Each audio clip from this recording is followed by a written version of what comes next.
अरे लातों के भूत बातों से कहां मानने वाले हैं। लेकिन किसी को जमीन पर कब्जा करके गुंडागिर्दी करने की छूट अब नहीं मिलेगी, इसलिए ये लोग परेशान हैं।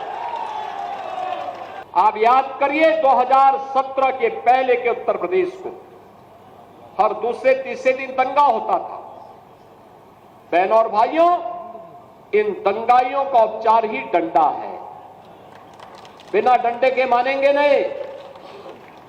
आप देख रहे होंगे बंगाल जल रहा है, वहां की मुख्यमंत्री चुप है, दंगाइयों को शांति दूत कहती है।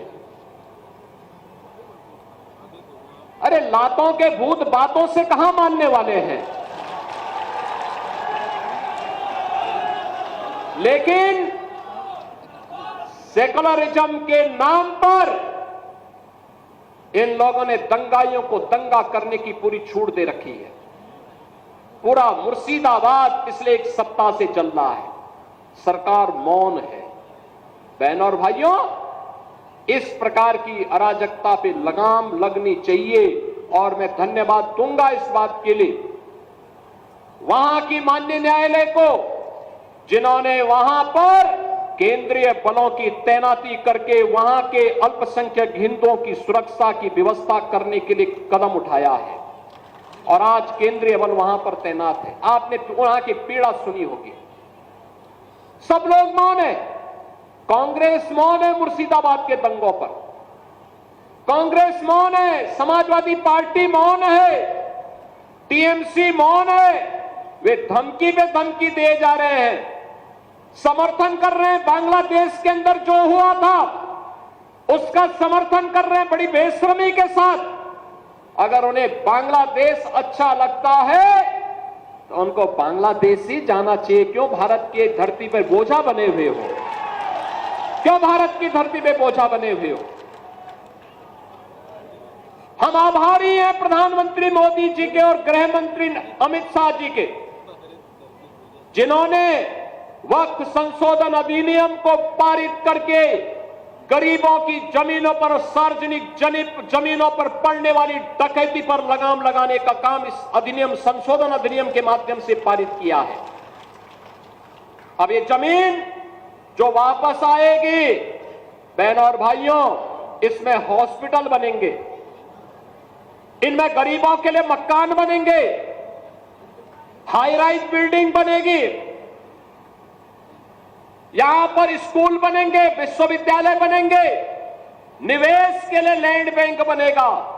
लेकिन किसी को जमीन पर कब्जा करके गुंडागिर्दी करने की छूट अब नहीं मिलेगी, इसलिए लोग परेशान हैं। क्योंकि जमीन के नाम पर जो लूट थी वह रुकने वाली है और उसलिए इन लोगों को परेशानी है। परेशानी इस बात को लेकर के कि अब गुर्गे खाली हो जाएंगे।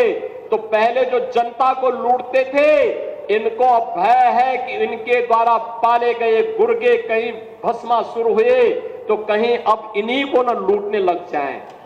इनके द्वारा अकूत संपत्ति जो अर्जित की गई है उसी पर डकैती न डालने लग जाए।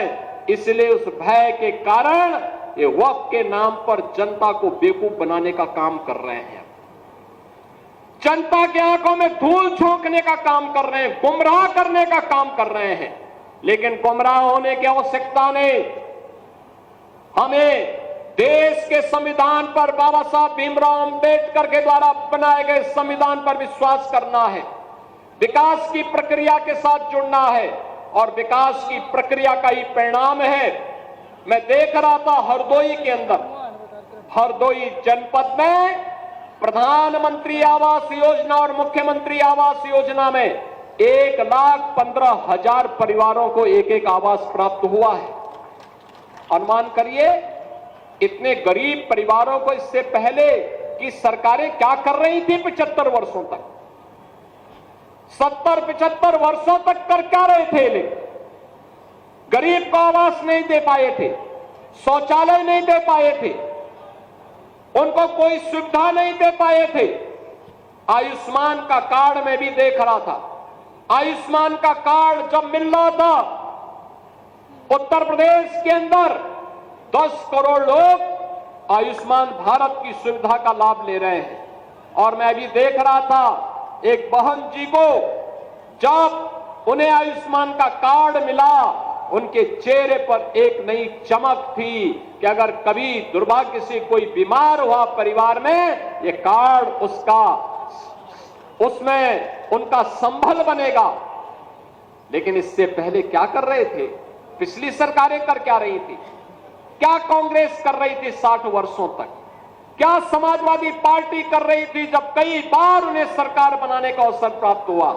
इसका मतलब इनको विकास से कोई मतलब नहीं था। ये प्रदेश में केवल अपने परिवार का विकास करने के लिए आए थे। इनको जनता जनार्दन के विकास से कोई मतलब नहीं था।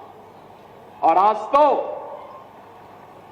तो विकास भी है और विरासत भी है। यही तो पंडित राम प्रसाद बिस्मिल कहते थे, यही तो कहते थे कि तेरा वैभव अमर रहे मां, हम दिन चार रहे न रहे। यही तो चंद्रशेखर आजाद कहते थे, यही तो ठाकुर रोशन सिंह कहते थे, और यही अस्फाउल्लाह खां कहते थे। बहनों और भाइयों, अमर सेनानियों का यही गान था। भारत माता के वैभव को चरम तक पहुंचाने के लिए, भारत माता के विकास को ध्यान में रख करके जो रोड मैप आज प्रधानमंत्री मोदी जी के नेतृत्व में बना है, इसे अंतिम पायदान पर बैठे हुए व्यक्ति तक पहुंचा करके एक विकसित भारत की परिकल्पना को साकार करना है।